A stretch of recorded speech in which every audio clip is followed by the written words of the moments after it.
in general, as a patient, how do you choose a good clinician? If you're a patient, you're out there looking for someone, like what should you be doing to look for a good clinician, let alone a good physiotherapist? Well, I think, yeah. So, I mean, when I look for somebody, the first thing that I honestly do myself is I will ask, always try to find, if you can, if you are able to know somebody, if you've been living somewhere long enough and if you know enough people in your network, to ask somebody who has personally experienced that practitioner's treatment, so the interactions with them. That's always very, very important, to say, well, how was your experience with them? How was your relationship with them?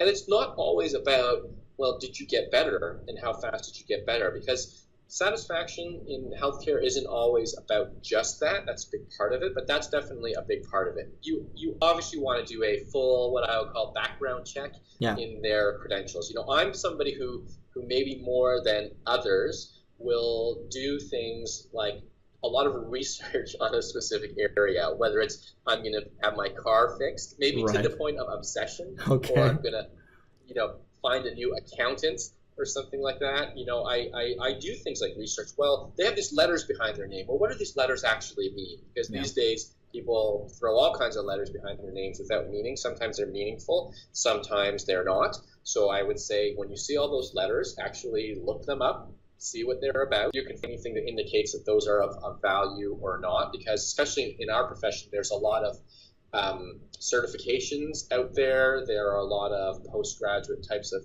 studies. Some of them are more common than others, but there are others that are well-known, are international in their scope or accredited internationally. So that's always something to look for, but that's not enough. Just having the letters behind your name is never enough. I would always encourage people to also ask about, personal experiences of others. If you don't have that, this whole concept of going online and looking at reviews, it's hit or miss. I think there's a bias of people who have maybe had bad experiences or really great experiences to do that. I think there's, in some cases, I'm not going to call it review rigging, but individual testimonials of strangers that you can't actually talk to and ask about the validity of this review. It's something to be considered, but in the absence of it, that's one area to do is to go online. I think it's something to look at, but to be taken with a grain of salt. But it's certainly some value there. Yeah. Absolutely. And the most important thing I would look for, that I personally look for, is if you can, look for some sort of indication that the person is passionate about what they do. Yeah. And you might look at that through some sort of evidence that from the time that they graduated, that they continue to be passionate through learning, but even more importantly, that perhaps, and maybe this is my own bias because I also teach, but that they're somehow involved in teaching.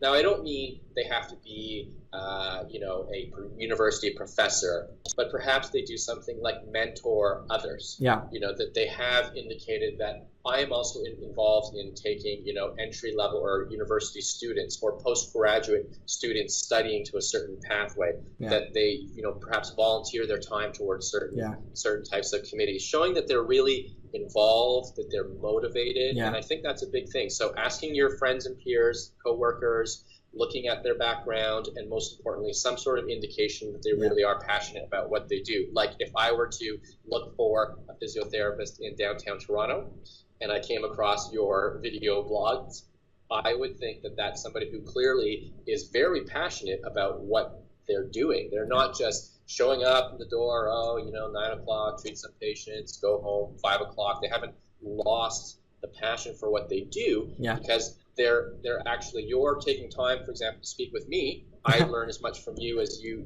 learn from me, and I don't know that that's necessarily true, but thank you. It shows that you are definitely very passionate about what you do, and I think those types of indicators are key. Yeah, that's good. I agree. And all those things you talked about, like people who are, they are doing the credentialing. They demonstrate that they want to give value to other people in their field as well as their clients, and they show a genuine interest in what it is. That those are all indicators that this is an individual who cares about giving value to the world, and that's something that counts in the professional world, counts in the social world, counts everything that you do. So yeah, that's great. I appreciate that answer. That's good.